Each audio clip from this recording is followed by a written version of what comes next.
why Kansas? And was it did geography play a role, or just the types of people that emigrated out there? Give me some background on this. I think that what happens, the real insight on this, I think, you go back to 1776 and the founders of the country, where they're telling you about the distinctions that must be made between Republican and imperial standards.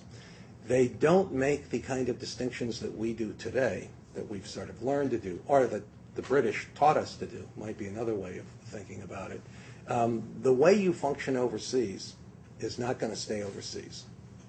It's going to wind up coming back.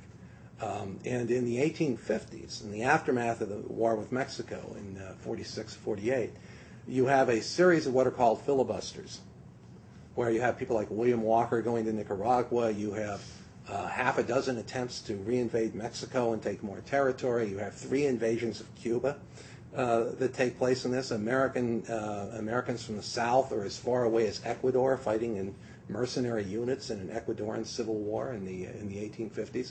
These are the folks that come back to deal with Kansas. When the Kansas territory is open to possibly become a slave state in the Kansas-Nebraska Act of 1854. And what happens is that these units from Missouri, from other southern states, are going into Kansas, and this is an astonishing thing to realize it, because it's actually in the contemporary papers when they're writing about it. They ride off into Kansas, they stop at a crossing of a stream, they declare themselves a town, they vote, the election judges tally it up, they get back on the horses, ride on to the next stream, declare themselves another town. Kansas by 1858, when you look at a map, is full of towns that don't exist, but that are there on paper, and they all tend to be very pro-slavery towns. So what happens for people from Illinois, or people from Ohio, or anti-slavery people perhaps from Missouri or Arkansas, their views in all of this are as much set aside as if they were Nicaraguans, or if they were Cubans, or if they were people in Mexico. And as far as the filibusters are concerned, this is part of manifest destiny. And if manifest destiny has, from the age of Jackson on, has always been linked to territorial ambitions for the expansion of slavery. This was the thing that really broke down the consensus around the contemporary two-party system between the Whigs and the Democrats, was the Mexican War, because it was seen in the North as a war to expand slavery. All these other adventures that follow that are seen as attempts to expand slavery too. And Kansas kind of proves the point. I think people could go to Kansas with no intention of being involved in any of this, and they would be forced to get involved one way or another. So they went out, the radical elements went out to try to counter what was going on and form maybe utopian areas out there as places. well. Sure. How did they go about that, and did any of that follow post-war?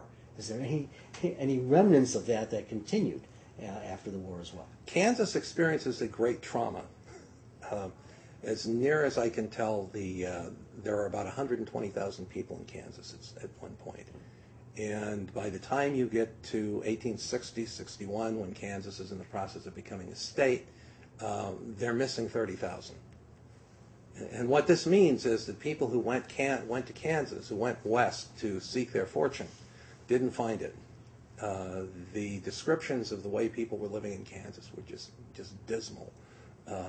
There were places where the average residence would essentially be a gully with some boards over the top of it. People were incredibly impoverished out there. And then you have the drought. People might have been going west thinking that this is going to look like Illinois, just a little further west. It's not. It's the Great Plains. So you get the droughts. You get a heat wave that hits Kansas in the middle of all of that. So all these aspirations about what they were going to build get rearranged simply by the dismal experience they have trying to settle the place. And then on top of that, when the war breaks out, this population, 90,000, suddenly finds themselves with 20,000 Indian refugees, 5,000 black refugees, however many thousand white refugees from Arkansas and Missouri. It took some sort of innovation to begin addressing the problems that they were facing. And they never did it adequately.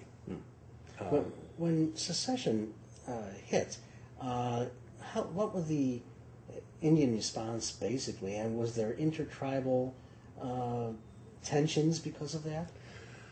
No, not initially. The first response was that they decided that they were going to go for neutrality, which was really the smartest thing to do.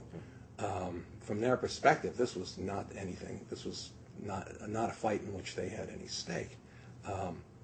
On the other hand, all these Indian nations, however small they were incredibly complex as political organizations. If you think of the removal of, say, the Cherokee Nation, at the time they were removed, the very act of removal created the Treaty Party, the people who went along with the Treaty Party, and the people who had agreed not to go along with the Treaty Party. They had, before the imposition of removal, agreed among themselves that nobody would sign any treaty accepting removal. And if they did, that was an agreement by honor.